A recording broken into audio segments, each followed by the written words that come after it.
Gunline, gunline, gunline. Fire mission coming down. Got a good one for you all today. Today on the Gunline, we have a brother of mine I've known for almost 16 years. We went to fun times and basic training and off to Fort Hood together, the same unit, but different batteries. Of course, mine was the best. So, all right, okay, all right. I'm your host Lopez here, and I'd like to welcome you on the Gunline podcast, where we shoot the shit like we did in the past. So go on and pop a squat because it's about to get hot. You on the Gunline now. So without further ado, I've known this cat, like I said, for almost 16 years. One of the funniest memories I remember of us when we were in basic was, I think you used to run and slide like a seal. I want to say that you did that. Maybe twice. Yeah, I did that. I don't know why. Like, somebody told me, "Oh, you should run," and I'm like, "Why not?" So and I don't know. It was just like something that we did in basic training. Like, we just fuck around like that, and dude. And well, also another thing I remember was it just stuck in my head since that day. Like, we could die. I think that was when we were gonna go do the battle buddy rushes. Yeah. Real bullets.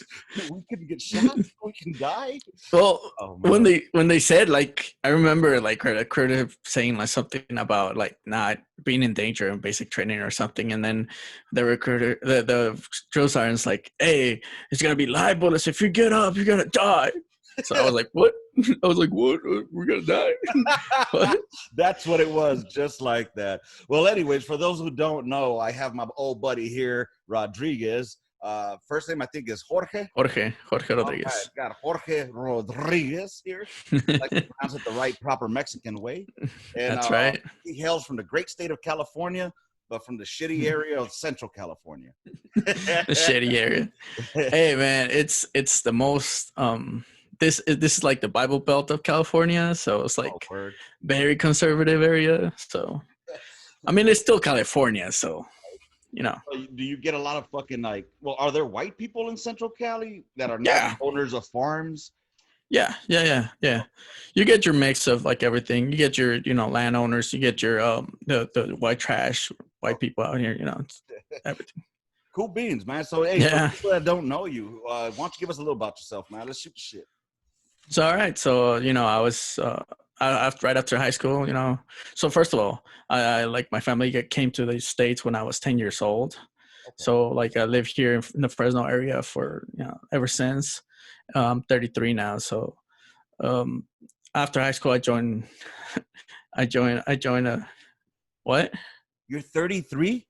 Yeah. Okay, we'll get back to that. Because it's been a long time, dude. But yeah, after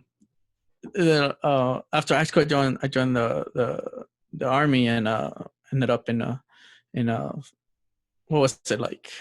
Fort Sill, Oklahoma. With you, we did basic training. Bravo 122 or Delta 122. Yeah. I was like, well, no, Delta. It's been a long time. But we I was in Bravo. After basic training, basically, so when I joined, I was gonna be a 63 mic. What is it? It's like Bradley mechanic or something, Bradley system maintainer or something like that. Okay. So when I went to MAPS, they basically told me, hey, like you missed the waiting for about like half a pound.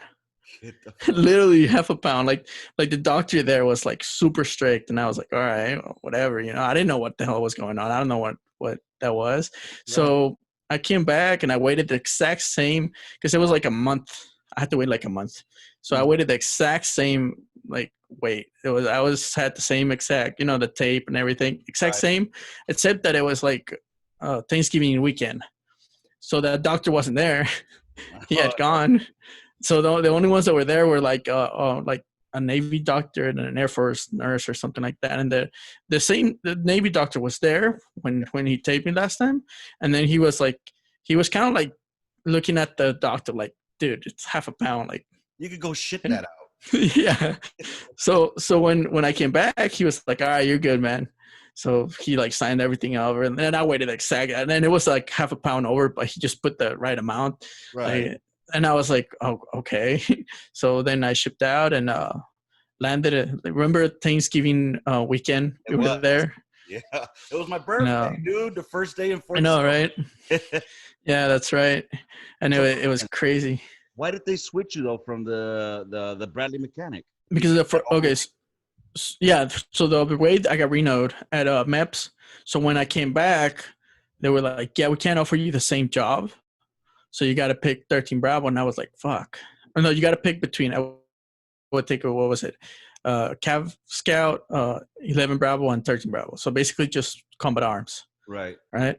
So then I went and I was like, okay, so then they were like, but 13 Bravo comes with like airborne school, and I was like, sure, why not? So I picked 13 Bravo because of that, because I was thinking of going 11 Bravo. Right. So then they were like, all right. So when I got to Fort Sill, you know, it was like Christmas, or like we started basic training pretty much, and like 2 weeks later we went on Christmas break, right? Right. Porque we got there on November 23rd is when we all gathered up together in the fucking barracks. I remember I went to parade rest for fucking that one white dude that was all super motivated, Harrison, I think his name was. Yeah. I didn't know who he was, so I'm at parade rest and shit. He's like, "No, man, I'm just like you." And then, but dude, they fucked us because we were there for about 5 days because everybody was on fucking leave for Thanksgiving. So I thought, and I don't know if you thought the same thing, but I thought, man, if this is basic training, this is gonna be a fucking cakewalk, dude. You know what I mean? Yeah, I kind of thought that the first 2 days, and then the next day somebody said like, I think it was because I was with Ollinger, because we came from the same. I don't know if you remember Ollinger. He was with us, but he was a Delta. Right. So he actually was the one that was like, no, this isn't basic training. I think we're gonna leave after this, and I'm like, what the hell are we doing here? Like, yeah, we got our stuff and we got our shots in the ass. The one that hurt, I was like, Oh, but other than that, it's like, what are we doing here? Because literally we were done by the second day. mm-hmm. Yeah, we got our And then shots, and then we got like I don't remember what we did, but like on Sunday, and yeah, dude. and then it like I don't remember what else we did. I don't either, dude. I mean, dude, what I do remember was our first night there. Fucking that drill sergeant, that black dude walks in there and he looks at fucking Sunshine. What the fuck was his name, dude? Yakum. Yakum. Yakum here. And he named his ass Sunshine. And then that drill sergeant comes up to me. He's like, "The fuck is that on your face?" And I thought that as long as you trimmed it onto the fucking down here, that I was good. Yeah. All he said was, "You got 1 minute to go to the fucking bathroom. Oh, I'm sorry, to the latrine, and shave that shit off." I had a thick fucking mustache, bro. So I'm in dry shaving, just hacking blood all over the place. Like, fuck. Then the surprise came, dude. Remember when they lined us all up outside, and they came with the cars? Oh. That's when we met our drill sergeants, and they were like right next, like they just started. I was like, how do they know my name? Like the whole time, like how do they know about me? Because I think it was Drill Sergeant Robinson came up to me and was like, Rodriguez, and he said, "You're gonna be a lot skinnier when you leave." I was like, "What? What? Like what?" And then he said something about my hometown or something, and I was like, "What? How do you know? What the fuck?" But it was just like, what is happening? But it was, dude, those crazy. were awesome fucking times, bro. I mean, I just remember Pop, little battle buddy. He always so mellow. Last time I saw him, he went fucking special forces. He did? Yeah, he did. Never heard from him afterwards, though. So I mean, I don't know. He probably just dropped off the face of the earth and wants to just chill. You know what I mean? Yeah, maybe he's doing some special forces stuff. You know? Fuck yeah, maybe, dude. Yeah. So, dude, our time in Fort Sill flew by eventually. One of the funniest things I do remember though was what the fuck is his name? The one that was like a Rolodex with all the AR-15s and shit. Showmaker. Just on Oh Showmaker, yeah, a yeah, white boy, yeah. the night before the fucking gas chamber. Are you gonna die? No, but you're gonna wish you were dead. Like, oh fuck, dude. You know, I didn't think it was gonna be as bad as when we went through it, because I seen stuff on like the internet and stuff, and I was like, oh, I could do that. But I remember as soon as I walked in, I was like already choking, and they're like, take off your mask, and I'm like, I'm choking, and I have a mask on. And because he goes, say your name, and I think it was your social security or something, or some other stuff. So as soon as I like, it was over. They started laughing. They started laughing at me, and who was like, Palfy was like a couple in front of me, and he was like going crazy. And I remember that clearly because they forgot about me and they went to Palfy. And they started like, you know how they got. Yeah. And all of a sudden, like, we're out and we're like, oh my God, I can't believe we just went through that shit. But that shit was funny. Yeah, dude. Luckily, if it wasn't for Pop, I probably would have got my ass kicked because we had to say our rank, name, social, and the soldier's creed. So I took like what everybody does, took that last breath, and I started spitting it out. But when I got to, I am an American soldier, that was it, dude. I took in some fucking that shit, and I fucked up because I ended up taking a knee, and I was about to start running. Not Palfy. Pop puts his hand on me. He's like, don't do it, Lopez. Don't do it. And I'm like, I'm dying. I'm dying. It was the worst feeling ever. But we get outside, and what I remember Joe Sergeant Sains, that fucking, like, he had the Hitler mustache. Yeah. The Puerto Rican guy. Yeah. All I remember was like, hey, Battle, get that private. And I'm like, don't be me. And all I hear was that one drill sergeant Johnson, the black, the really dude. He's like, hey, private, turn around. I'm like, fuck. He's like, you forget something, private? And I looked at my hands, fool, and I don't have my gas mask. So they throw my fucking monkey ass back in there, bro. And I remember you because I was already outside, and they're like, oh man, Lopez is going back in, and then there's other people going back in. Yeah. Like a second time, and I'm like, oh, that's horrible. I'm glad I'm not them. For real, dude. Yeah. So what were your when we got to Fort Hood? I remember that first night. It was me. There was a lot of us that went there. Me, you, McConan, who made. He made some class, by the way. Yeah. They told me about it. Yep. I was like, man, crazy. Yeah, we ended up coming. But yeah, he was fast tracking. Yeah, he was. Well, yo, dude, speaking of that motherfucker fast tracking, Green Sergeant, I don't give a fuck. Smoke them. I want to quit. I don't give a fuck, Sergeant. Fuck them. 1, 2, 3, we're doing push-ups and he's all chilling there like, this is for you, McConan. Right. I don't care. Like, oh, come on, bro. But yeah, we get to Fort Hood. What were your thoughts when we first got there? I didn't get there with you guys. I got there later. Because I went to airborne school. Oh, you did go to airborne school? Yeah, with Jackham. Oh shit! No shit. Yeah. How was that? Yeah, I failed in the first week. Well, I didn't even the thing was that I took the first PT test and they failed me in the push-ups, and I was like, why are you failing me in the push-ups? Like, I was doing them exactly like how I've been doing them the whole time. Right. And this dude kept counting the same one. And I'm like, why? Like, it makes no sense. And then there was a girl like right after me, and she was doing the same push-ups, and they were like, all right, they were counting those, but they weren't counting mine. And I'm like, what the fuck? That's some bullshit. Because they're supposed to have the same standard, right? So, but anyways, we know that. Once I failed the first one, I was like, man, I don't want to be here. Like, what? Just give me to my actual unit. Right. So like, they gave me another chance of passing it, and I was like, I don't care anymore. I was like, I don't know, because I had like 3 weeks, and after all you guys left, there was like 2 weeks that we were there. Yeah. And then like another week there. So I was, I wasn't mentally there. Like, right. I was completely trying to like just go where I had to go and like finish this stuff. I was done with airborne school. But I I was there the whole like 4 weeks because I saw all the guys that went to airborne school that were with us in the unit. Yeah. All of them, because I was doing details. That was basically my job. So I was doing details in airborne school for them. So they actually, like, I saw all of them do their final jumps and help them out, like at the end of their jumps, gather all their stuff and stuff like that. But so it was kind of like crushing, but at the same time I was like, good for you guys, but I'm out of here. I don't want to do this. This is kind of crazy. Right.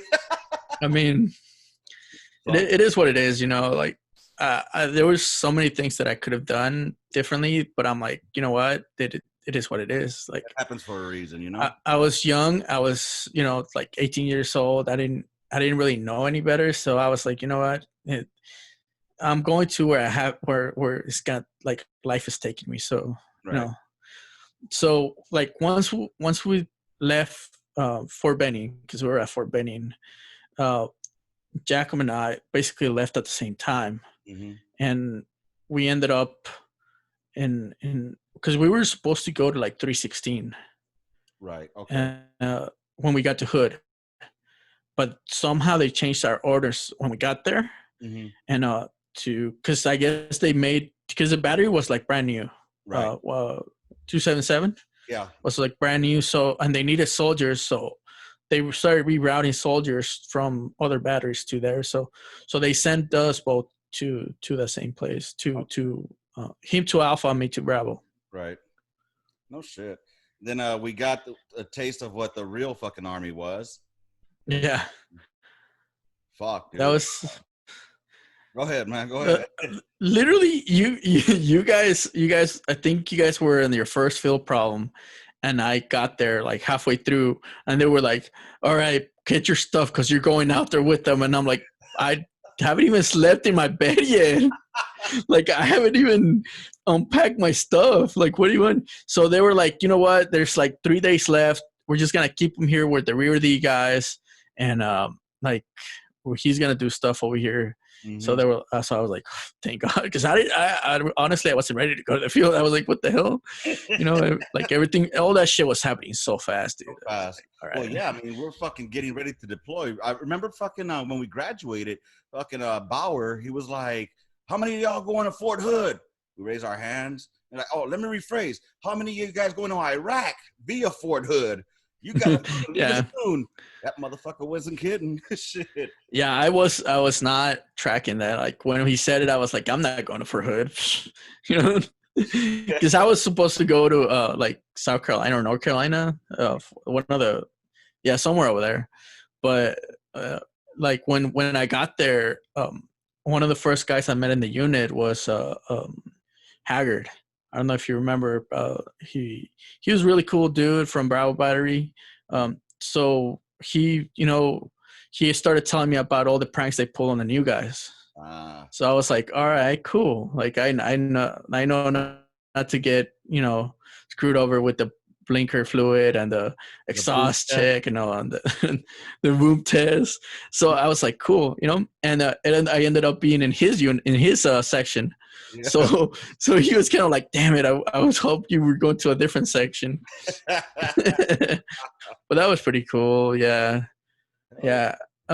He was really cool to do. Like, because I didn't have a car or anything, so he just drove me around. He was from Texas, so yeah, he passed away a few years ago. Like, real cool dude.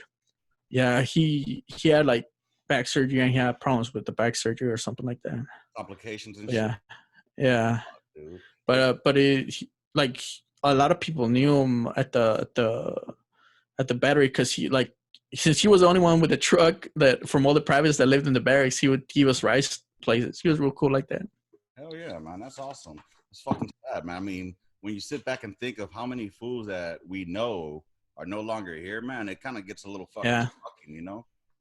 Like, yeah, it's been so many of them that like we deployed our first deployment, and then in my second deployment too. Like that was kind of crazy. No, but you know. Well, our first deployment, that's when we lost fucking Mikowski and fucking Snowburger. Dude, yeah. That was crazy. That was crazy. I remember because we had just come back from a mission, and I went to where was it? It was funny because I always would see Jackum at the. You remember how we'd go downstairs to the computer lab thing, to the computers, the computer cafe we had. Right. So I would see him there, and that day he was like, "Hey man, did you hear?" And I was like, "No, what?" "Yeah, Mikowski, they got shot up there with like his unit." And I'm like, "The fuck? Get the fuck out of here!" Then, "Yeah, man, he died." And I was like, get the fuck. I couldn't believe it. Like I was like, "No, there's no way." Right. So then I go back upstairs, and then somebody else, like who was it? I think Ollinger was the one that told me, or like somebody else told me, and I was like, "Damn, that's some fucked up shit." It is, dude. Okay, what I trip out on, because I remember I saw you. I was on middle of guard shift or something like that in the daytime, and I had seen it on the Stars and Stripes, and because Snowburger was the first one that went from our group. Yeah, and I was like, God damn! I had just seen Snowburger over at at the biop. yeah, And, we saw him too. We saw him in one of our missions there. yeah, We saw him because Ollinger was in his. He like knew him, so he yelled at him from like far away, but we couldn't But yeah, and then I come to find out, I'm like, fuck, dude. And then, dude, artillery is a small fucking world. So I ran into some cats that were with him or knew about that time as well, and it wasn't good. And then Mikowski, same thing. When he ended up, I again, artillery is a small world, and ran into a dude that was with him in 4-4 Deuce. He was there that night that had happened, and told me what happened. And I was like, fuck, man, I'm happy I didn't find out those details until much later. It's really they told me when I first got back, because who was some guy from our unit actually had moved to 442 when we got back, and they told him about it because he went to like the services they had when they got back, right, for all the fallen ones, and they told him about it, and so he told us. But who? I think it was Potts. I don't know if you remember Potts. Yeah. He was in that unit. Oh no, he was with them. Yeah, because we came back from, because he also went to airborne school with us. Okay, but he didn't make it either. So he was kind of a heavy drop. That boy was kind of big. Yeah. But the thing is, like, he was married, so when we all left, he went to get his family, and then we came to over here, so he didn't go with us. Okay. So Potts and this other dude named Fisk. I remember Fisk. So he was with us too. What? He was the pimple face dude, right? Yeah. Yeah. Yeah. Fisk actually came, like, because he actually went to 442 or 316, one of the two, and we didn't. We went to 277. Which to me will always be the best fucking unit I was ever in. But that's my opinion. Dude, and the craziest thing is, like, when I, like, literally 3 days after we got to Fort Hood, I was literally outside of the holding area, the first unit that you're in, like the holding unit. Yeah, 21st. Yeah, and when I was walking outside, I literally see Mikowski walking the other way, and I'm like, what the hell? He was just walking around, and because he's been there already for a month or so. So I'm like, hey man, what's up? And he's like, oh shit, what's up? What are you doing? Like, so we walked to where was it, to like the PX or something, and we just hung out there for a little bit, and then I left. Yeah, but, we ran into him. I think it was with you. I want to say it was with you or McConan or Pal. At the defect? No, at the PX. It was at the PX. We went to eat some food, some Burger King or some shit. We ran into him there. I don't know if it was with you or with Palfy, but yeah, we ran into him, and it's fucking just crazy, dude. I just keep remembering him in front of the fucking mirror, just like, oh. That dude, man. I want to remember the good times. You know what I mean? Yeah. I remember one time when somebody was getting a contraband, which was like candy and shit, like from the PX, when we were in basic training, because it used to go out like a window across the rooftops and then down this other, I don't remember how they went down, like the trash cans and shit. So that's how they would go to the PX at night, like right before it closed. And since we were already lights out, like nobody knew, and the drill sergeant brother wasn't there. So they started bringing in a bunch of contraband, like magazines and stuff. And this was like when we were already in AIT. So it was like the same thing, but they kind of a little bit more relaxed, even though it really wasn't relaxed. So I remember Mikowski goes, dude, he didn't say dude, but he said like, man, how are they bringing this stuff? I don't know how like they're going out like that.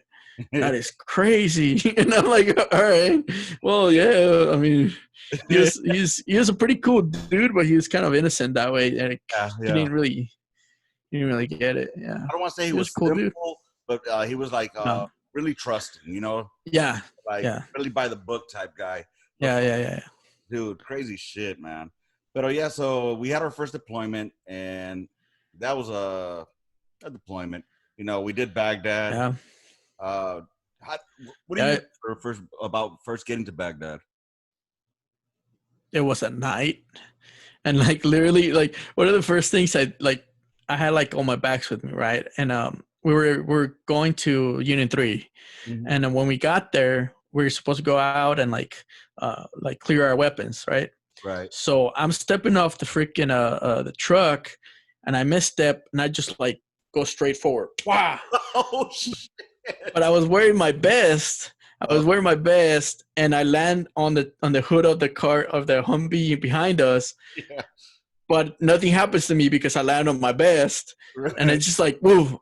And I'm like, because I'm like hyped up, you know, like all that energy. I'm like, I just got up and I'm all right, you know. So I clear my weapon. That's like my first like memory of Iraq. Dude. And then like the next, because it was like Christmas time when we got there. Yeah. So like I remember like the Christmas time, New Year's and shit. And yeah, I remember when you guys got hit. That was crazy. That was like an eye opener for me, because honestly, at first I was like, you know, kind of comfortable, but after that I was like, yeah, this isn't a game. Yeah, exactly, dude. That first fucking mission, you know, being at my first fucking mission, going out of the fucking wire, I was fucking nervous as shit. And they put me in the second truck so I could see what the lead gunner would do, so I could pick up what he was doing. And then after we got hit, dude, it was a fucking game changer right there. I don't want to say that I'm happy it happened because of, you know, the been injured, but that right there set my tone for every time we went out on a mission. Like, I knew I had to be on my P's and fucking Q's, because every time we roll the fucking dice, you know what I mean? Don't know if that's honestly, I think it was like the whole unit was like that. The whole unit like woke up that day, because there was no like, we were more cautious about everything we did because of that. So that was some crazy stuff right there. Shit. Long story short, fucking I ran into one of the LTs that was with us from that unit from 176 when I was getting med boarded. And he was like, because I saw that he had third ID patch, and so we started talking, and sure enough, he's like, yeah, Walker was one of my guys. I'm like, oh fuck, dude. He started having like a fucking panic attack. I started fucking getting all like anxious, like having a fucking attack. And so he's like, hey man, who's med boarding you? Who's your doctor? So he went to that doctor and told him, this guy here, make sure you get him his mental checked. I was with him. There was so-and-so date. I will write up his letter if he needs it. And lo and behold, he hooked me up with that letter too, I think. So, but he got that doctor's attention. But yeah, man, that was a fucked up day, and it did set the tone, man. I mean, it was a long fucking year. Yeah, it felt long. I felt bad for the dudes that had to take mid leave the first couple months, because this guy right here. For real, dude. February. We were gone February. Wow, te chingaron, güey. Yeah, I think I was home for the Super Bowl. I think that's how early. That's how early you barely touched down, you know, and I already said, fucking dicks. Yeah, dude, it was like 9 or 10 months that we did back, and I was like straight, you know. But the cool thing is like, because we didn't have like a senior NCO. There was our platoon sergeant. Well, he was Sergeant Cannon. You know Sergeant Cannon, right? Or now it's First Sergeant Cannon.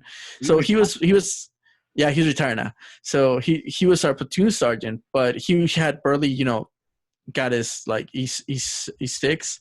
Yeah. So he had a little bit of time with the E6, but they gave him, you know, the platoon sergeant spot when everybody else was all the E7s was getting like, you know, the first sergeant or the platoon sergeant.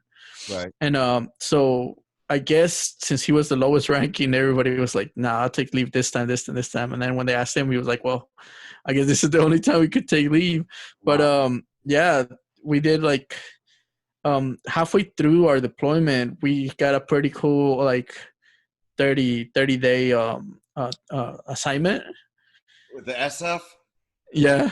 Yeah, Hell we went over there with this. No, it wasn't even the special forces. It was the Department of Defense people. oh, no shit. They were Department of Defense. Right, You know? right. So they were like operations and shit.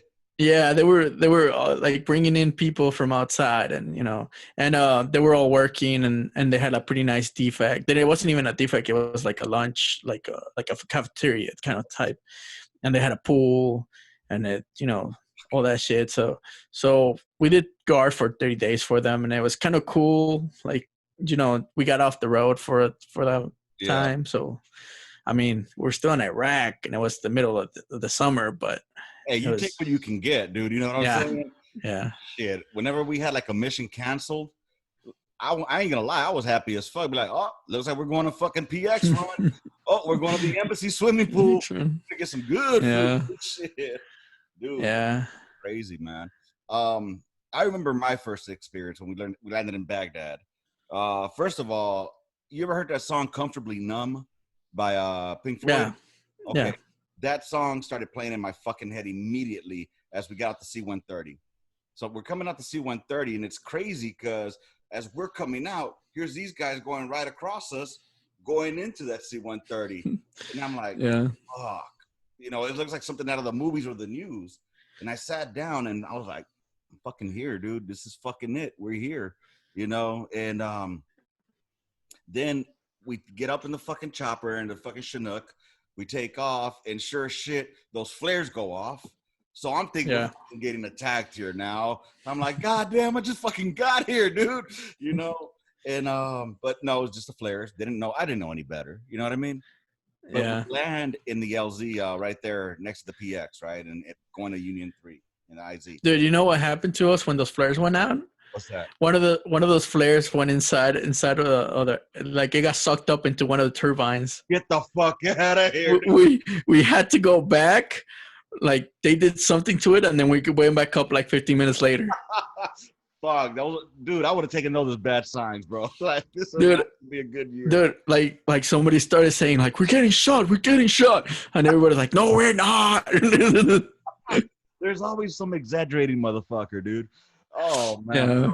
Dude, we landed, right? So yeah, we landed, and then we all got on the trucks, you know, nut to butt, baby. We filled up all the sides, and then the middle, and then you're laying on top of each other.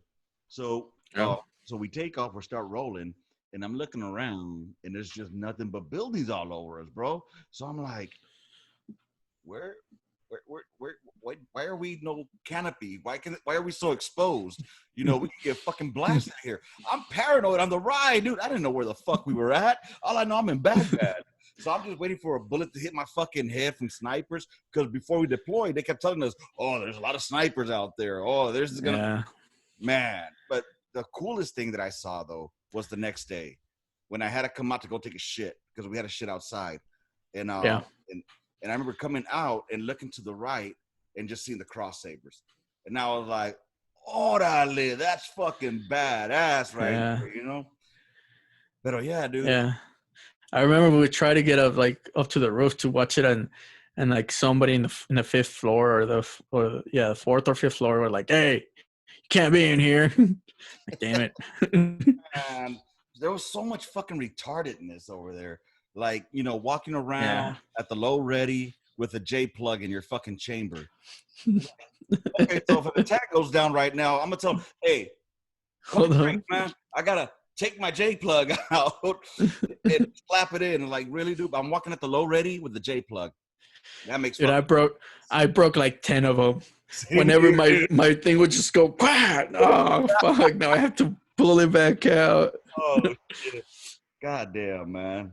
Then okay, so we come back and shit. We came back in well, I ended up coming back because I ended up staying extra time. Not extra time, but after everybody left, we were the last fucking chalk leaving because we were doing left seat, right seat rides. and stay there extra time.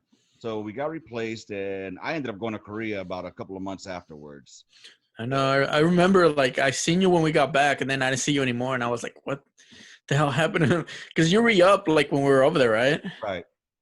Yeah, because was it over there? or like as soon as you got, because I remember we used to do the details, and I used to see you all the time, and at when we used to guard those Iraqi guys around and at the FOB at Unit 3. Yeah. and we used to see each other like that's like most of the times we used to see each other like that because we were always going in missions. Yeah, and like shifts. we never. Yeah. So, but like I remember like we talked like what was it was probably like 3 months before we came back from that deployment. Yeah. And then I saw you, but I didn't talk to you. And when we got back, and then I didn't see you anymore. Yeah, I ended up for a minute, and then from there, I caught orders finally for September in 2007, and went to Korea. That was a whole other fucking experience, dude. Yeah, I heard stories. It was great times. Don't get it wrong. Yeah. Pero I wish I could remember them. But also, talk about going to the field, dude. I got there, and you already went to CIF by the time you get to to Camp Hovey, to your unit. You already did all your in processing shit, and now it's all battalion level and lower. So it's all shit they just pencil whip. You know what I mean? And I got there, and they were like, "Yeah, we're going to the field here next week or like that weekend." Like, I just got here, dude. I mean, we're leaving for real. Sure enough, man, headed out to the fucking field. I didn't see the sun for about, I'm not gonna lie, man, for a good fucking month or so. I didn't see no sun. Damn. Like when I was talking with Lacey, I don't know if you saw that. I listened to it on Spotify. Orale, right on. Yeah, speaking with him, dude, and I ran into him there, and I didn't really know Lacey that well, and so, but he became like in a heartbeat one of my battle buddies over there. Especially, since we had combat patches, that was a rarity over there, dude. Especially really? fours. Yeah, porque everybody would do what we call the Avoid Iraq program, AIP. They could re-up and stay there like an extra year, 2 years, 3 years. So a lot of motherfuckers were just fucking, trying to avoid that deployment. You know what I mean? So you deployed a second time. Who did you deploy with? We changed from 277 to 582. 582. Yeah, I was like, I had a brain fart. I know it was 582. Like, so it was the same guys. And we got some new people. Some people left, but it was essentially the same unit. They literally moved us from the 4th ID barracks to the other side to the 1st Cap barracks. So, like when we got back, we started living in the 1st Cap barracks. I remember. Oh, those little fucking stacks. Yeah, right? There were some stacks, and then they built a new barracks in the back. Yeah, so we lived there for like, I want to say like 6 months, maybe less. And as soon as the new barracks were done, we got those. Yeah, they weren't that far from there, right. But those new barracks were nice. Wow. We had our own little room. We had like the only thing we shared was a kitchen and a bathroom, but we had our own sink, that big ass walk-in closet. I was living the life in the barracks, man. When we got back, did you guys have washer and dryers in there too, or no? No. That we had the washer and dryers in the building, but not in the rooms. Okay. Yeah, I think I heard the new ones have washer and dryers. I'm like, man, that's nice, dude. But apartments. But go ahead. So where did you go to the second time? We went to the Mason Province. I think that's what it was called. But we were in Scania. Basically, so this is how it went down. Like we didn't really have orders to go, but we had to go. I don't know how. I don't know why. Like, cause I was already doing all my PCS stuff. Like I was already getting out, right? And then they came up to me and cause I had already gone to Fort Hood to like start all my paperwork and like all my stuff. And they're like, hey, and this is I think like early 2008, and they were like, hey, you can't go back to doing that stuff because orders are gonna come down soon. and you're gonna be retained.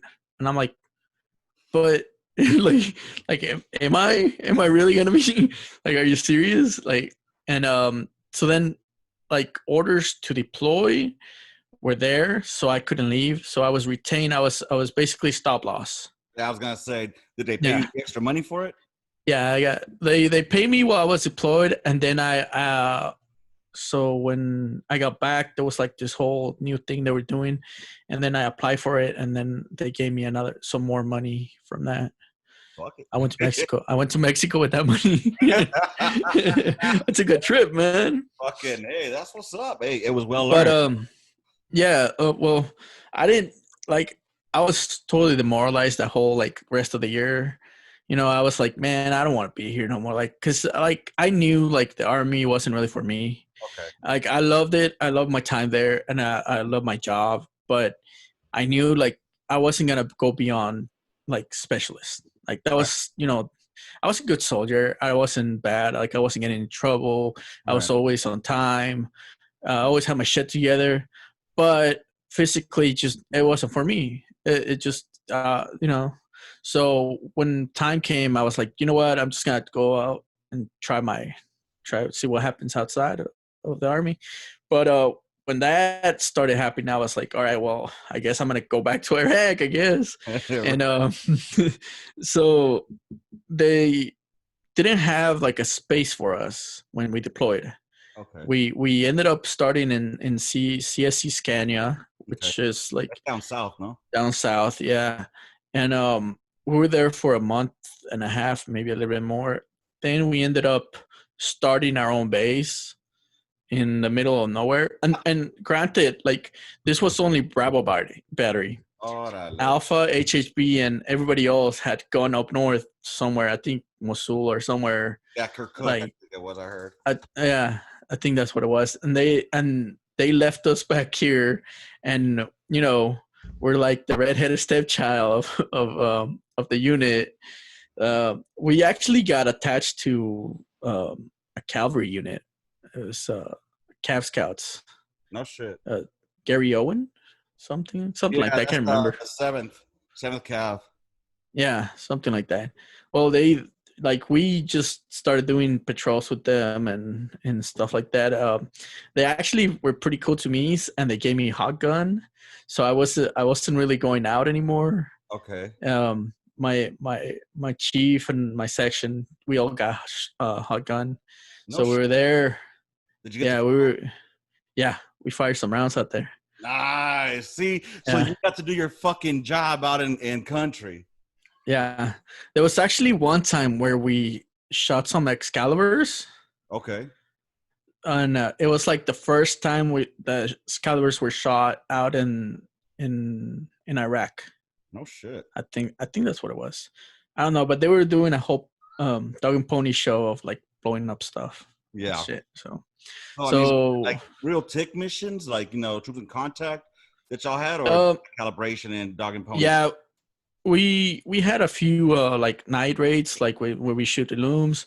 We had one time where they were going out and trying to find stashes of like, because there were so much ordnance out there from like the 80s that was left behind. And then they were looking for, because they were started shooting at us from like the middle of nowhere. Right. And I was like, all right, well, they needed us to shoot down like this little island thing where they like had some shit. Yeah. And we shot that. That was like one of the biggest missions we shot.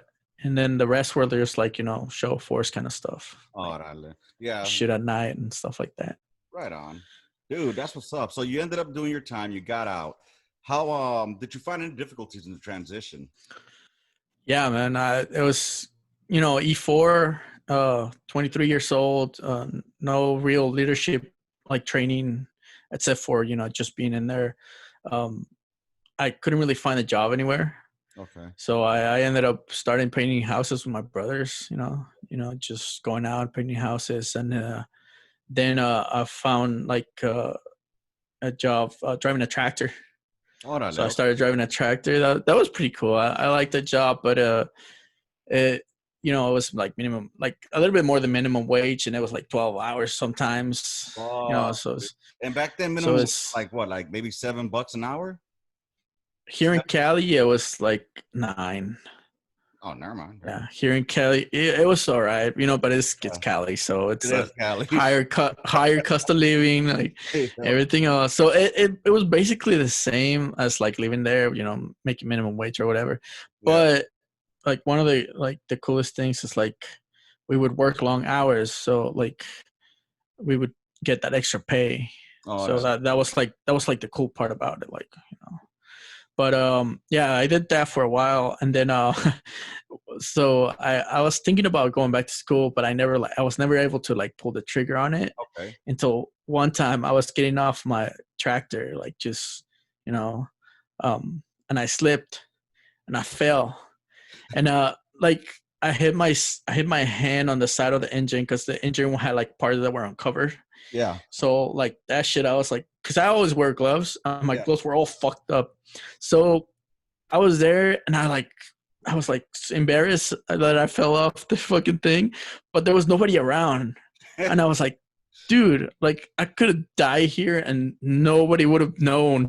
Like I could have like had like a horrible accident, no, like, you know, and that shit got me thinking like I should just go back to school. Like, what the fuck am I doing? I have the opportunity to, like, the Army's gonna pay for it, and I might even get some money from it, you know. Yep. So I enrolled in school that winter, and like for the spring semester, and I started going to community college. That's what's up, dude. And you know, a lot of people don't take advantage of that. You know, I think honestly, the military should give you an opportunity to think about what you want to do with that GI Bill money. You know, like for example, myself, I'm not college material. You know, I'm more. I'd like to do work. Not saying that, you know, blue collar workers are not, because working in the office is a bitch now. Trust me, I know this now. Yeah. Pero, you know, for example, I don't believe in going to college. I don't think that a degree is needed for shit. So I think I should get the opportunity or the option of saying, hey, rather than give me the GI Bill, how about you give me that for a down payment for a home instead? Yeah, that'd be pretty cool. I think. Yeah, or you know what? Like, if there were more like trade schools available, because a lot of people, I know if I would have like had the opportunity to go straight from like uh, uh like regular service to a trade school, I would have been like okay with that. Like if I would have had a trade, or like but and it was so much harder to find information on which college to go to, and how do I apply for this, and who do I go to, and where do I find this, you know. And there's information out there, but no one's like, you know, no one's going out like recruiters are going out, you know, telling you, hey, this is how it's going to happen. I think they're doing it a little better now because I was involved with the veterans at Fresno State, and there's more information out there. There's more information out there for veterans. But I remember when I got out, there was like I would get emails sometimes and mail, like regular mail. Yeah. So I was like, okay, like, but where? Like you know, I wanted more information. I wanted a little bit more, you know.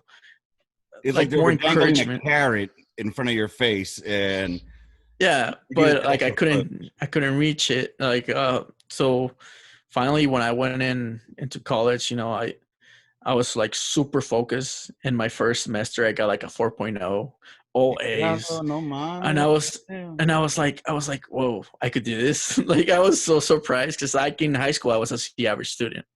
I would never have A's. Like C's, B's were pretty good for me, but A's like that's rare. Because now, you know, in regular school, it really doesn't have a fucking. You're not too focused on because you're not paying bills with that.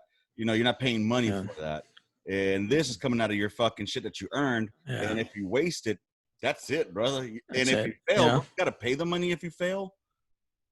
Or not if it's like at the end of the semester. Like that's only if you withdraw from going to school. Oh, okay. If you fail it more than like 3 times, I think, or something like that. Yeah. I'm not really sure, but like I know I like my second semester I did really bad. Like not really bad, but I failed one class. It was a math class. I hated like I was good at every other class except math. And honestly, like I failed that class and I was like I got to retake it, and didn't ask for the money back or anything. Right. And so I was like, okay, so I kept grinding, and all of a sudden, like my math wasn't as good as my English. Right. So then I started going into more like writing classes, into more. I was better at that. So then, because I always had a passion for sports, and I always loved sports journalism. So like that turned me into the newspaper at school, and then I started writing sports. See, Yeah, I started. You segued for me already. I was gonna ask you, how the fuck did that happen? But and that's one of the reasons. Just to double tap on something. That's one of the reasons I hate fucking colleges, because they make you take all these fucking prerequisites for a career that doesn't involve those prerequisites. Like, what the fuck do you need to know why calculus or algebra if you're gonna go be a fucking journalist? You know what I'm saying? I'm not gonna be using that shit. But anyways, back to the topic. So you ended up getting into journalism. I used to see your your Instagram post that said "boom art" or something. Boom artistic. Yeah.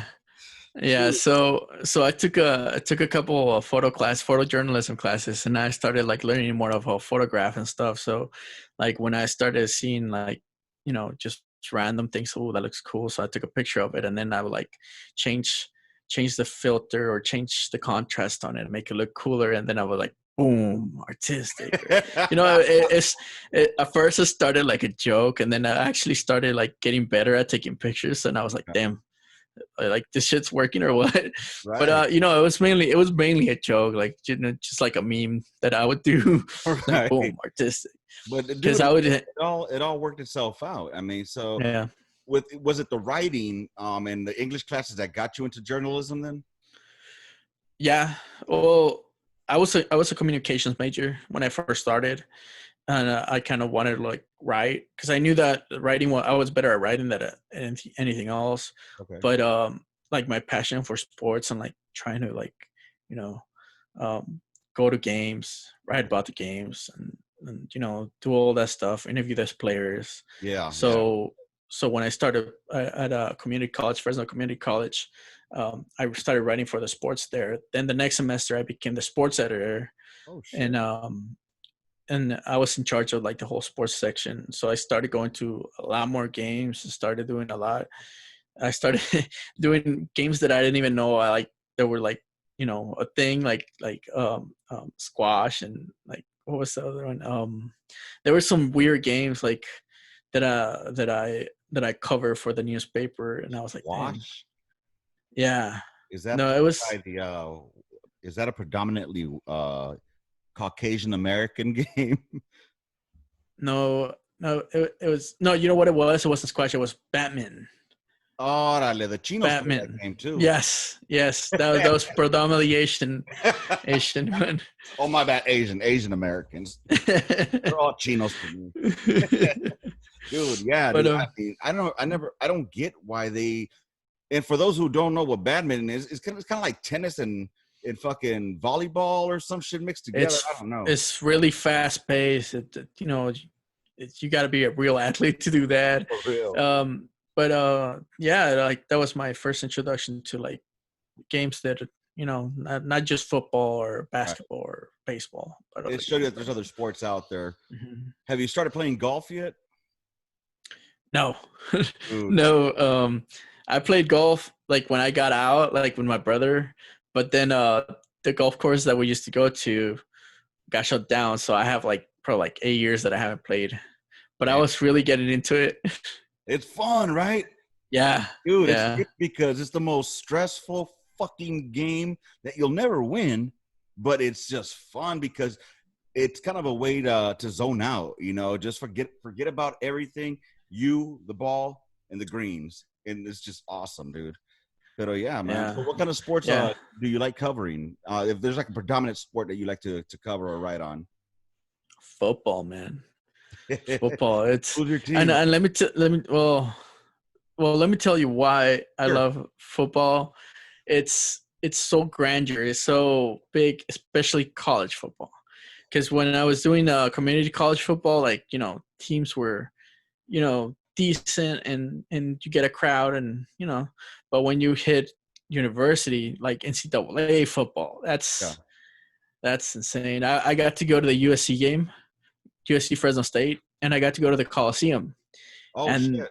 and went to the press box and did the whole thing like a regular press. No, because they give me a press badge and you get credentials to get to the game. And like I had a chance to go down to the field and be, you know, a sideline reporter. Wow. But it's a totally different college. Like NCAA sports, college sports are so different. Basketball and football, those two things, they get the spotlight on them, and it's crazy. Well, it's a big revenue fucking It's huge revenue. They make millions and millions of dollars. And I mean, those athletes are not just there to play the sport. They're trying to get picked up to go professional. So they're gonna go fucking hard, dude. And they don't get paid. They get an education, but they don't get paid. But at the same time, it's crazy because those sports that make a lot of money feed to other sports. Like we had a lacrosse team. They had not a lot of people go to see them, but because they had a lot of money from football and basketball, then that money goes to the lacrosse team to get their equipment and stuff like that. Equipment and shit. That's cool. Yeah. Swim and dive team, same thing, you know, stuff like that. Hell yeah. So that's awesome shit, man. I mean, it's good to see that you're doing well out there. I mean, of course you had a grind to get to where you're at, and that's awesome shit. Yeah. So how do you feel living in California, man? I was talking to my buddy about this. So I was listening to that week, you know, to the podcast last what was Wednesday or Thursday, Wednesday. And you know, it is like that sometimes, but I feel like a lot of the stuff is overblown.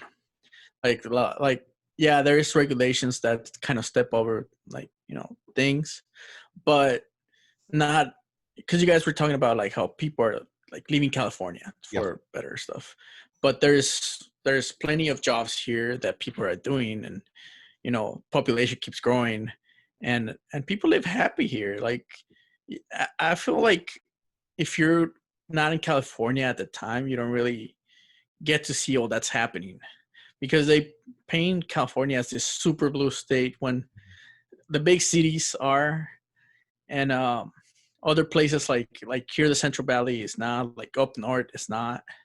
You know, there is like Fresno's, it's like 500,000 people, so it's a pretty big city. Right. And I think it's more than that. I think it's like 700,000 or something like that. But at the same time, it's like, you know, you got everything. You got black people, Indians, and I'm not talking about Native Americans. I'm talking about like regular Indians, you know, Asian Indians. You got Mexicans, you got white people, you got, you know, just it's a smorgasbord, and everybody's got their. To understand when you said Asian Indians, what the fuck, Chino? It took me a second to understand. Oh, because they're from Asia. That's right. Yeah. We don't call them Asian. So yeah, that's just, you know, it's like that's just how California is now. Right. So a lot of people are pulling from to get their own little piece of everything, and like they're trying to figure out, like, let's do something right. And it's very different than Texas. It's very different than Texas, and Texas is good at its own way, but at the same time, like, I love living here. Like, I wouldn't see myself living anywhere else. Yeah, like, I felt that way as well. Yeah, dude, I felt that way as well. You know, I was born and raised in LA, you know, all my life. LA. Yeah. So, and you're right. If you're in that environment all the time, you don't see it as outsiders do. You see what I'm saying? So, like, for example, I grew up in the hood, you know, pero to me, I didn't see it like they do, or they portrayed it in movies, or on the news because it was my environment. That's what I was used to. You know what I mean? To me, it wasn't. Yeah. To me, it was odd seeing somebody white walking down my neighborhood. That would be like, okay, this cat does not belong here. What the hell's wrong with him? You know what I mean? Yeah. Pero when I came down to Texas, though, like now that I live here, I can't see myself living anywhere else because, first of all, California, not dogging California itself. I love California. That's the only place where you can go to the mountains and go skiing, and then later on that afternoon go down to the beach and go swimming. You know what I'm saying? Yeah. True story. Pero when they start taxing and taxing and taxing, and the cost of living is so fucking high that if you're not making X amount of money, you're not gonna, dude. Like I said in that fucking podcast, my house, South Central Los Angeles, the hood, 250, easy. Yeah. If that was in 2005, bro. Let alone how much it's cost now out there, and it's in a shithole. Yeah. You know what I'm saying? And with that money here in Texas, bro. So it's just, I don't know. It's gone too far blue. I don't know if it's not all California, but what do you think about the college, the electoral college and the fucking popular vote? What's your opinion on that? Well, electoral college is useful, but I feel like now the country has grown above of what, of what it really needs it. Like, I don't feel like it needs it anymore. Yeah, it's good for states that have lower population, but because they count it the same as states that have higher population. But right. When the more of the population lives in one state and they feel like they're not getting the same, the same deal as the other one. So it's difficult. It's a really difficult topic that Here's my uninformed opinion. Because I'm not fucking educated in that shit enough to have a fucking awesome discussion. But I'll give you some gunline fucking talk. That's what we do on the Gunline. We talk shit. That's what we do on the Gunline, yeah. Damn right. So here's my thing about it. If it was just a popular vote, the middle states would be fucked. Yeah. The middle states would be fucked. I'm not a fucking, full disclosure, not a Republican. Not a Democrat, but I was a Democrat. I was a registered Democrat when I was fucking in LA.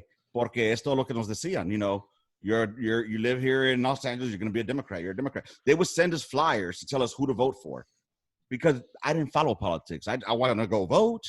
And they were like, okay, they told me to vote for this person, vote for this person. You know what I'm saying?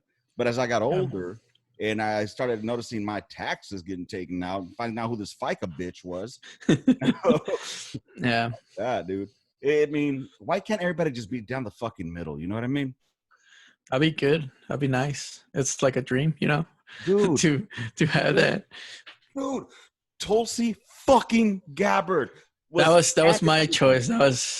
That's what I wanted. Like, I'm kind of like you, man. I don't really go. If I lean anywhere, I would probably lean a little bit more to the left, but I'm more down the middle. Right. Like, honestly, I think like people like interest in politics is just too much. There's too much of big corporations in there dipping their hand and it's just screwing the people that really need it. And that's like the bigger problem that we have. But what's fucked up, dude, the people that do need it, they don't take advantage of it.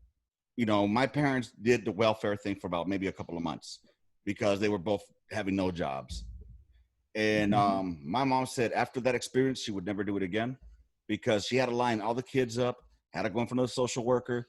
And then back then, I'm not sure if you know about this because nowadays it's a fucking credit card that you pay fucking, you would get like the bills, right? You get the fucking stacks of food stamps, bro. Yeah. And it was embarrassing, so we never did that shit ever again. But then again, you have others that fucking take advantage of it. And a lot of people just put it on the black folk. But I mean, it's not the black folk. It's fucking, I seen white people, I seen Mexicans, I seen like every color. Like they take way too much advantage of that. And it's just, they overdo it. Yeah, colored shitbags come in all colors. You know what I'm saying? The shitbags come in all fucking colors, man. You know, and you know what I do get sick of though, and I'm telling you, and the rest of the world, so they can fucking hear this. Look, it's not just a black and white fucking issue. There's these things here. You know, we're Latinos. I hate being called Latino, by the way. I'm mestizo. But anyways, you know, we're here. You know what I'm saying? Don't forget about us. I wonder how you feel about being called Latinx. Bro, why did you have to bring that shit up? Dude, I saw that motherfucking shit. Latinx. What the fuck is a Latinx? And then, first of all, have they not seen our fucking language? It's divided in A's and O's. There's no way you can say they or them, whatever the fuck these goddamn idiot motherfucking millennial pieces of shit are doing. Not you. You're a cool one. But, you know, these motherfuckers, I don't know how you handle that shit. Going to fucking college after being a goddamn veteran, how much bitching that you have to listen to there, bro? Yeah, like, I don't know. Maybe it's just because I'm very calm. I'm kind of like chill. But there was a couple times that I was like, man, just shut the fuck up. You know, you don't know what the fuck you're talking about. Eventually, like I kind of like got used to hearing the whole, you know, Latinx thing. But I don't call myself that. I don't ever. I don't understand it actually. I don't know. I understand what they're going for, but I don't understand why they would put it like that or what they would say it like that. Bro, they're trying to be like the LGBT EFGHIJ alphabet. Fucking goddamn, dude. Like I was talking with my buddy, the Marco, the one from the podcast. I was telling him like, dude, I don't understand like the Latinx. And he's like, I know, dude. Like, what the fuck is up with that? So I was like. And is it like rich fucking Hispanics or some shit that, you know, are getting, what kind of education are they teaching these motherfuckers in school? You know? You know what? I feel like they want to cover all the bases for everybody, but at the same time, they don't understand the bases. So they just want to put them in a box, but they don't want to be in a box. And I think it's a loop that they're trying to do. Yeah. Like, you know, but they don't want to be in the loop, and they're doing it anyways. And it's kind of weird. I don't know if it's gonna last too long. I don't know if it's gonna be a thing forever. I don't think so. I don't fucking think so. But you know, they're fucking stupid. They need to get punched in the fucking face. Like, look, you're fucking. First of all, you're mestizo. That's what you fucking are. All right, you're part of the race that you hate. You're part of it. No matter where do you think your fucking last name comes from. All right. I know you were. I remember hearing you on the last podcast that you said that you didn't know if you were white or something like that, or that you might have some white in you. Yeah, dude. Well, okay. Well, so, go ahead, man. So like every Latino, so like your race is white.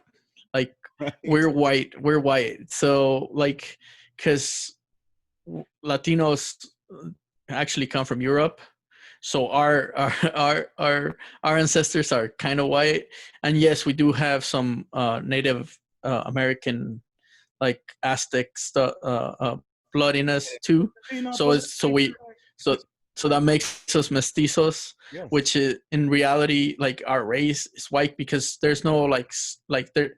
If you fill out a form and it says race, there is no Mexican race. Right. There's ethnicity, right. But you have to put white on there. So, right. Like, you are white, dude. So you know. On my birth certificate, they have my dad as Caucasian. You know what I'm saying? Because, again, these fools, and you know how much I've been called a fucking sellout? I've been called a fucking not Uncle Tom, I ain't black. But either way, and those motherfuckers that talk about Uncle Tom, have you read the fucking book? Because I'm sorry. I'm talking about Uncle Tom. The motherfuckers that call black folks, mm-hmm. You know, they're sellouts. They call them Uncle Toms. Have y'all read the fucking book? You know what I'm saying? Do you know who Uncle Tom was? You might want to take a look at that shit before you go calling the motherfucker that. Anyways, but yes, back at it. Yeah, we were talking about the 23andMe bullshit, you know, or whatever the fuck it is. And, you know, we were talking about, like, do we have any black in us? You know what I'm saying? I can pretty much say 100%, well, I'll say 99.9% chance that I don't. Because my parents, on my dad's side, they're from El Salvador. El Salvador mm-hmm. didn't have Caribbean coastline or Atlantic coast. It's all Pacific. So there's a lot of motherfuckers that look Filipino out there. That's for sure. You know what I'm saying? Little inditos and fucking the Spaniards. They shit out us. Now my mama's side. Go ahead. So a lot of Native Americans that came from the European side came from Africa. So you might have a little bit of of African American. Only where only where it matters. Oh yeah. No, but I mean, and that's another thing, dude. I know you got to be PC. I'm not, bro. Black. They're Black Americans, you know, because God forbid you say, oh, this African American. Look at you like, bitch, I'm from Jamaica. I ain't African American. Oh, speaking of which, have you seen that stupid shit that's going on in the news lately? I'm telling you, I don't Kamala Harris? Yes, dude. I see the stupid shit on Facebook. You know what I'm saying? Because I don't watch the regular news. Because it's not news. It's all just opinions. And first of all, everybody says Biden picked. Let's be real. No, he didn't. That motherfucker can't even pick goddamn tooth out with. Anyways, and this motherfucker. I mean, if you listen to it, it says his team picked Kamala. Yeah, the DNC. Yeah, you know, I'm telling you, bro. This is what kills me. They had Tulsi fucking Gabbard handed to them. A fucking gift. You know, great, articulate, fucking. So. Funny. I think one of the things that, because I read a little bit about like how they pick PPs, it's just a popularity contest. Who's gonna give you more money? Who's gonna get you more votes? Right. That's just it. Because especially the money part, if they're gonna fundraise, who's gonna get more money on the fundraising? And Kamala Harris had a big track of actually getting big donors, especially here in California.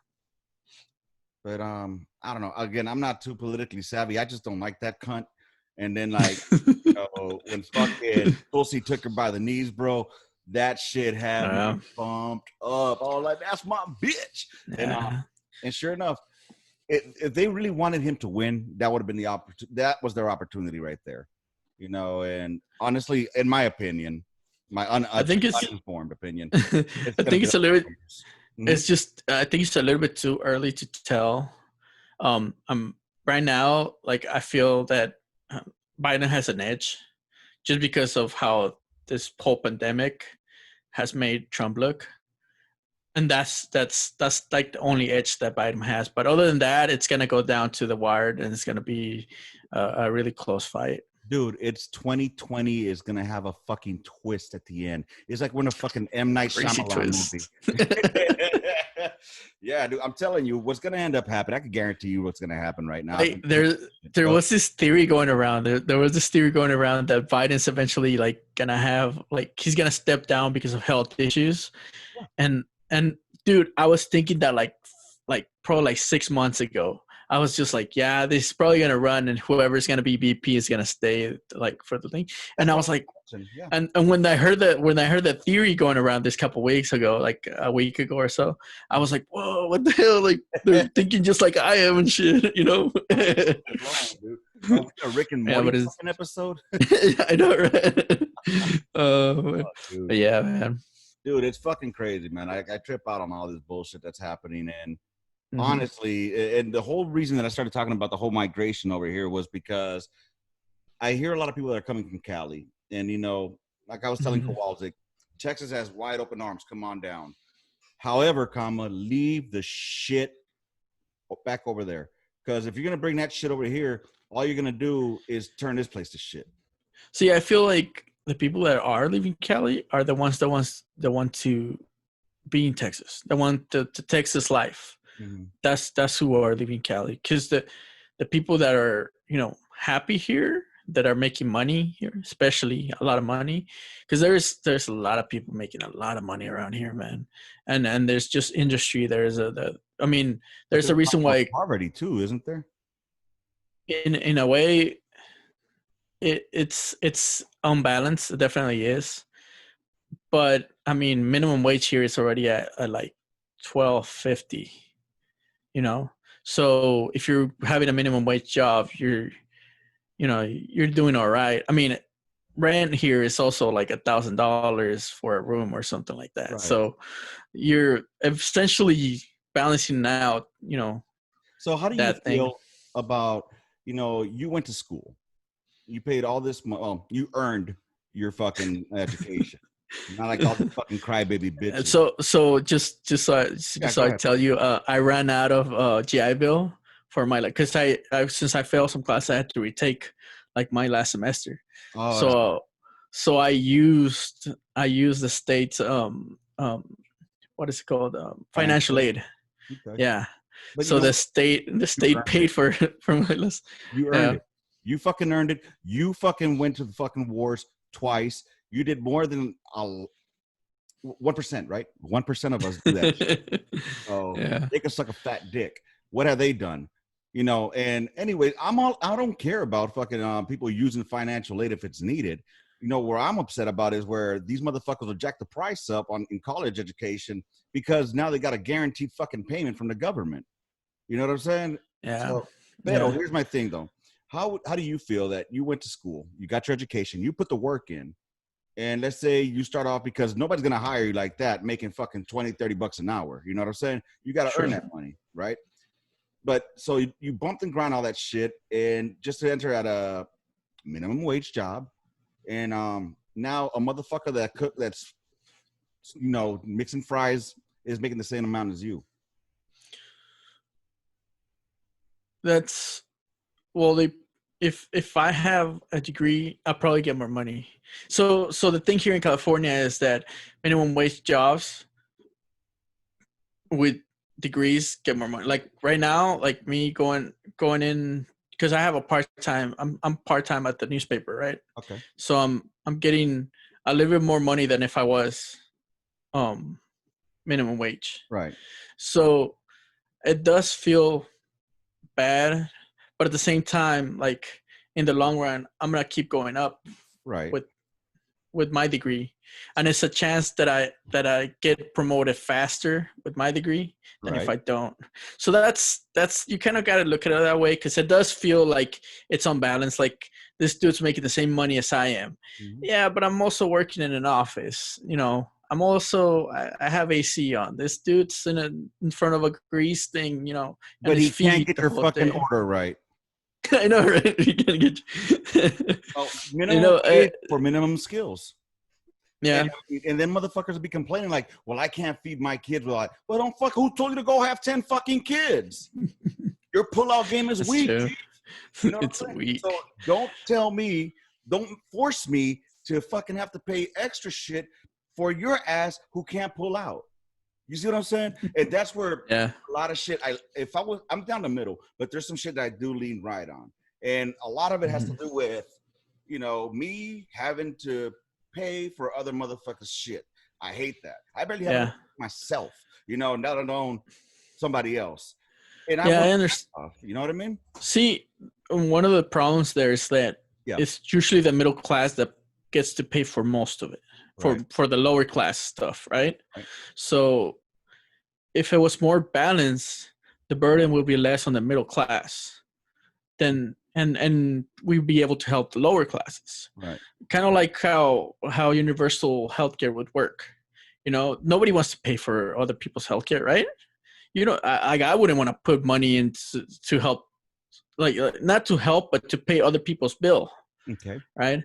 But if there's more balance, and I get to pay a tinier amount than anything else, and the higher class gets to pay, a more balanced thing, then we will be able to have something that could help everybody out in the middle. Have you ever gone to the VA? Have you ever what? Have you ever gone to the VA? Once. How was your experience? I don't want to go back. All right. That's universal health care right there in a nutshell. Check this out. I called in. Simple fucking thing. And I did this yesterday. I'm getting old. I work in front of a computer. My eyes are starting to get fucked up, right? I call them and I'm telling them my situation. And I'm thinking, hey, maybe, I'm thinking like maybe 3 weeks I'll have to wait to get an appointment. Take a guess when they want me to come in. Like 6 months? January. Jesus They Christ. told me they'll have an appointment for me in January. Bro, are you fucking serious? That right there is a perfect example of, to me, what I believe universal health care would lead to. You see what I'm saying? Yeah. Now, Yeah. I Yeah. agree with you that, everybody has the fucking right to get fucking health care. It's not the government's fucking job. That's the problem, though, dude. Like when the government starts imposing shit, look how great they've done with how did doctors do it back before the government took over shit? You know what I'm saying? Yeah. Yeah, that's what I want. So basically it's doctors would treat patients, right? Mm-hmm. And when they treat them, you would get a bill, Mm-hmm. but you would pay out of your own pocket. Now, the price of going to the doctor has gone up so much that people can't afford to go to the doctor anymore. Right. So that's one thing. Another thing is the government put the burden on the employers to give you healthcare. Right. That would just subsidize your healthcare, so that you wouldn't have to pay as much to go to the doctor. But then the employers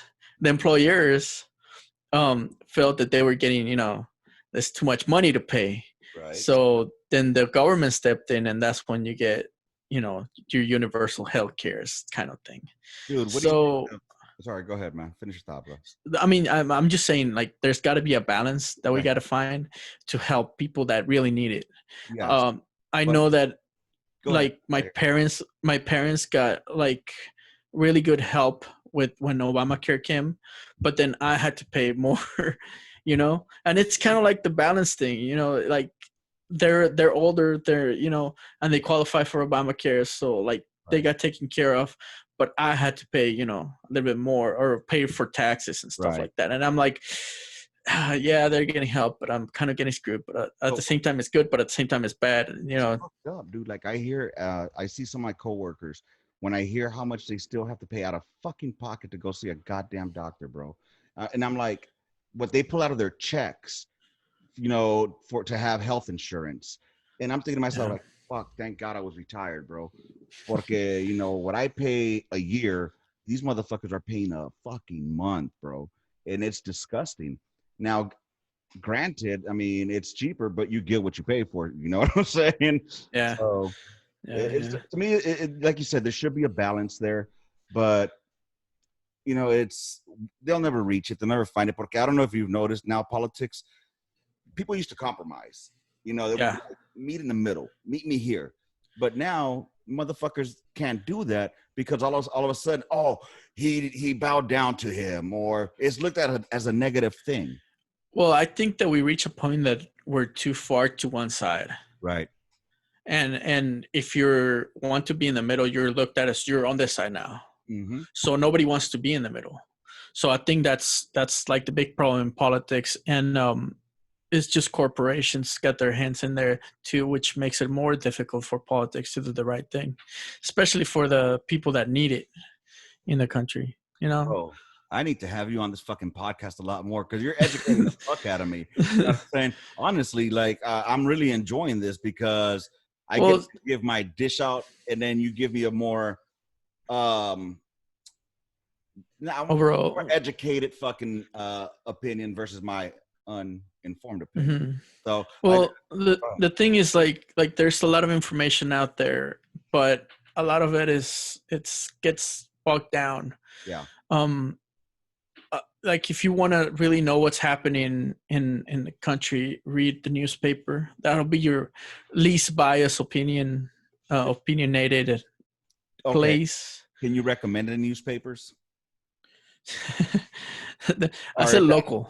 Your local newspaper, because they really don't have any interest of you. What they want you to do is read the paper. They really don't. So print media is a little bit different than TV media. Okay. Print media, you have to get at least 3 sources in order for a story to go out. To be verified. And to be verified. Wow. At least the bare minimum is 3 sources. So some people get 10, some people get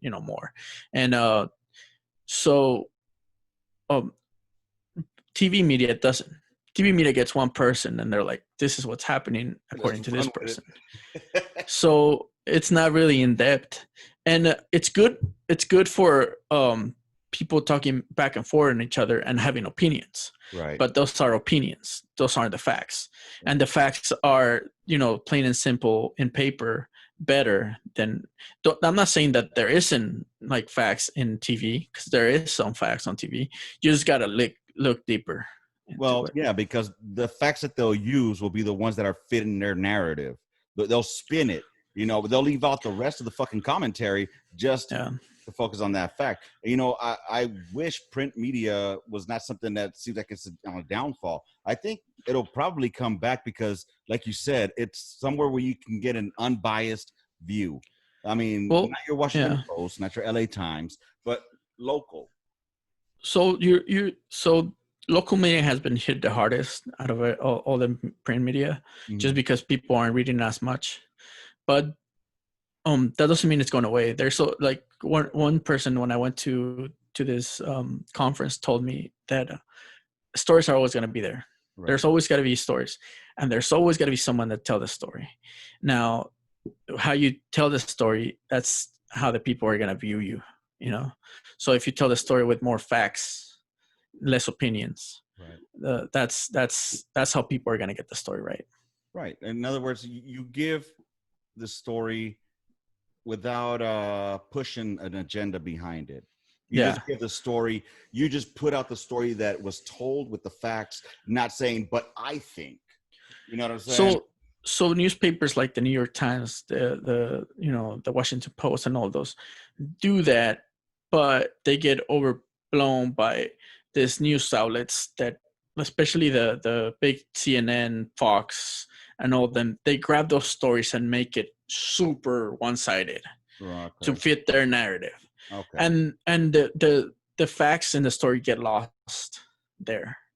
So I mean, there's obviously a need for like news. What is it called? Journalism, like for people to know more about journalism.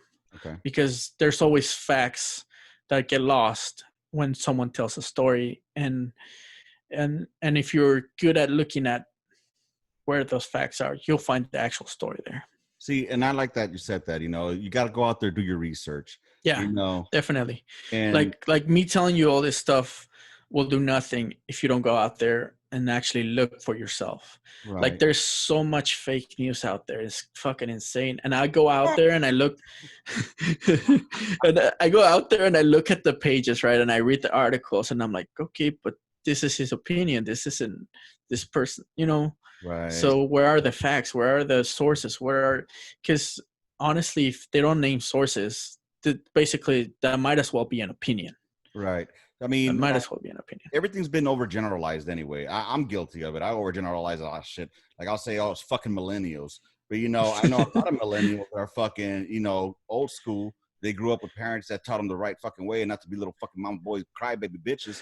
I want a fucking trophy because he got one. Anyways, I don't know, dude. What I like, and you know what? It's also the generation now behind you. Is the now generation. I want everything right fucking now, so they can't read that fast. So they rather just go watch some shit on YouTube or on Facebook. I love Facebook University. I don't know how many motherfucking graduates they have, bro. You got lawyers, you got fucking fucking career politicians on there. Like, dude, get the fuck out of here, guy. I mean, weren't you just fucking talking about your old lady? Fucking being a thought or some shit. But now take your opinion seriously. Get the fuck out of here. Yeah. Anyways, dude, it's been about an hour and a half now. I didn't think it would go this fucking long, but I've really enjoyed having you on today, man. We got to do this again. Thank you for having me, man. I really enjoyed this conversation, and if you want me to be back here, I'll be back here, and we'll definitely talk more about basic training.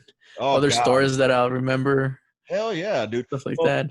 This is mainly stories about McConan and running without shoes. Yeah, dude. Lacey brought that shit up. Dude, Oh man. No, Conan was the best, man. You know, after first deployment, we became roommates. Conan and I. Yeah, yeah. So we were pretty close. I think I haven't talked to him in a while, but you know, I saw him on Facebook. I looked him up. I mean, he had an easy ass name, Asagid, and fucking I saw him now like this motherfucker made some first class. Holy shit. McConan, who couldn't speak English. He was on track for first sergeant or something like that. Or he was actually in charge of like of a unit. Damn. I think that's how last time I talked to him, he was telling me about it. You know, but he did like 4 deployments or 5 deployments, man. So that's the thing about McConan. You know, McConan, he's a good example of the American dream, that you can achieve what you want to fucking, if you want to do it. You know, I didn't know he was like fresh off the boat basically when he got to basic until we were roommates, when he told me like, he'd only been in the country for like 6 months or something like that. And that motherfucker is, you know, I love McConan, man. I remember the first time, like, Lopez, let me have a cigarette. Like, no, man, this ain't for you, bro. That motherfucker took a puff at it. Bro, I recorded that. Remember, because I remember we were there. I recorded that because I was with him, and I recorded that on one of my my old cell phones, and I can't find my old cell phone, man. Fucking hey, dude. Oh, that was funny. Man, that was good times. Good times. Hell yeah, man. And you know what? Here's another thing about people about on the gun line. This is how we talk. We may have different fucking points of views or opinions, but guess what we just had? A good conversation. I get passionate, you know, about things. And wait till you hear this midweek memo coming up. Holy shit. I got one. Woo. I'm gonna let off on that one. But you know, we talk shit, we have fun, we reminisce. Shit, I haven't spoke to this dude since probably 2007 that we had a real conversation. You know, and here we are 13 years later, picked right up like it was just yesterday. You know, that's the brotherhood that this is intended to bring back. You know, the talking shit, the fucking having fun, the good memories, to get you away from that fucking life that we were just talking about out in the real world, you know. And I'm hoping that it reaches out to people. And if you're watching this on YouTube, man, do me a favor, slap a like on it if you like the content, and subscribe, yo. And if you can, if you're not too embarrassed, share the motherfucker. All right. And with that being said, no, I'm not Republican. That's not why I'm wearing red. No, he's not a fucking liberal. That's not why he's wearing all that blue. This is fucking Hannity and Combs, all right? This is fucking, you know, Red Friday. That's why I'm wearing red. And he just forgot about that shit because, you know, he got you know what? I didn't see you didn't put a post on today because you usually put Red Friday, and I'm like, oh, it's Red Friday. I gotta remember. And then I didn't see it. Either I didn't see it or you didn't post it, but like I was like, oh, it's too late. Fuck it. Too late. But dude, it's been great having you on here, man. You got any shout? Thank you very much. You know, I have a podcast. Are you bringing it back? I think so. You know, it's kind of like this, but in more of a, you know, just general kind of like just talking shit, like sexual stuff and whatnot, but like in a good way. We had our first episode. It's just like life in Corona time and stuff like that. So, and then I'm also gonna start a sports podcast soon. That's gonna be for, Dude, do it. Hey, and so go ahead. I used to have one, but now it's going to be more localized, more about Fresno. And I'm also going to talk about big, you know, news around the United States and around the world. But before we go, since you brought up fucking sports, I got to hear your opinion on this. That team from Washington, D.C. What do you think about that? So I always been, even like, probably like 5-6 years ago, I thought they should have changed their name, and the reason why, and this is my reason why, is because it was a time past. So the people that liked that name, that came up with the name, that was okay back then. Now it's not seen that way, and especially if people feel that, especially the Native Americans that feel it don't like the name, it's more prominent than the ones that do. I feel. So is that a fact that there's more Native Americans, Indians that don't like being, or that don't like the name? That don't like the name. They're definitely more vocal. They're more vocal than the ones that do. And it doesn't take too much just to change the name. But isn't that of kind of Redskins? But okay, but you're not erasing the history because the team's still there. No, I mean, if you think about it, the Indianapolis Colts weren't really the Indianapolis Colts. They were from Baltimore. The Baltimore Colts. So they moved, right?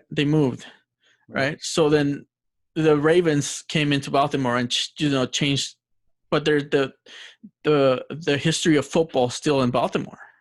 Right. But here's the thing. Here's just my opinion. Again, uninformed. Just first of all, fuck people's feelings. I mean, are we gonna start changing everything for the little few over the majority? Is that where does it end? Where is it gonna be ending? Like, okay, the Cleveland Indians, are they next? The Atlanta. Well, the Indians actually changed their logo because of the whole caricature Indian. But they didn't change. They didn't change the Indian, which I'm fine with. I'm fine. Hold on. But shouldn't their logo be a fucking dot Indian, not a feather Indian? No, that's not who they're talking about. But exactly. But Indian is a derogatory name, right? Oh, you got me there. Yeah, that's true. I didn't really think about that. So they could change the name, but they're talking about a group of people in a derogatory term, just like the Redskins are, right? That's the point. I just didn't find it derogatory. If you put Washington wetbacks, you know what I'm saying? It's. But then again, if enough people go ahead. If enough people get mad at something and want change, and I'm not saying because Dan Snyder, the owner of the group, was not going to change it, and you know why he changed it? Because of the sponsors, money. So it all comes down to that. If people make enough noise to affect the money coming in, that's going to change how everybody views things. So at the end of the day, it boils down to money, folks. Money talks, bullshit. Pretty much, yeah. And you know what? I don't care what they say that I don't have a fucking a dog in this hunt. Because like we were talking about earlier, half of my people came from that country in Europe where they're all white. It's right next to France, and my other half were from this country, the originals, until those motherfuckers came over here in boats and just go watch the movie Apocalypse. Fucked it all up. Fucked it all up. You know what I'm saying? Because my last name is Lopez, not Incuncle Acajutla. You know what I'm saying? So Incuncle. Anyway, bro, I think that's a good way to end this podcast today. So what I'm gonna end up doing, I heard his podcast, the one where they got ghosted. I'm gonna go ahead and make sure you go onto my Facebook page. I'm gonna go ahead and link it there so you guys can go check it out. It's a fucking funny ass podcast, yo. I was dying. Motherfuckers talking about sending pictures of their penises. That shit was on point. It's just thank you for having me. It's been a blast. Thank you for promoting my podcast. We're planning on doing a little bit more episodes soon. So yeah, we're gonna keep it up. It's like it's what they call that shit. Kind of like On the Gunline is just military folks talking shit. His is more like the locker room, like locker room. You know what I'm saying? Yeah. So or shit where you can talk with your homeboy, while you're having a fucking smoke break. Shit like that. It's really good, really funny. Make sure you guys go check it out. What's the name of it again? It's Morning Rambles because we usually do it in the morning. And it always goes out in the morning, so it's just Morning Rambles. We just ramble about shit, like daily life. All right. Where can they find it at? Spotify. We're currently on Spotify, Anchor. We're on Apple Podcasts, I think. Yes, you are. That's where I heard y'all at. Apple Podcasts. Yeah. So we're on a different kind of platforms there.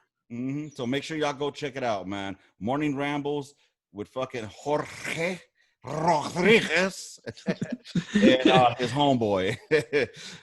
Make sure y'all check that out, man. Hey, it's been an honor once again having you on here. Make sure you guys were watching on the YouTube. Again, click like, sub, share. On the people listening on the podcast, again, you know, I'm on fucking Apple Podcast, Spotify, Anchor, Breaker, Radio Free, some of the just Google it. And then also there's a onthegunline.com. All right. Go on there and you'll have links to the Facebook page for On the Gunline. There's YouTube link to the YouTube. There's a merch t-shirt / merch store link to On the Gunline. And there's one more, but I can't fucking remember what it was.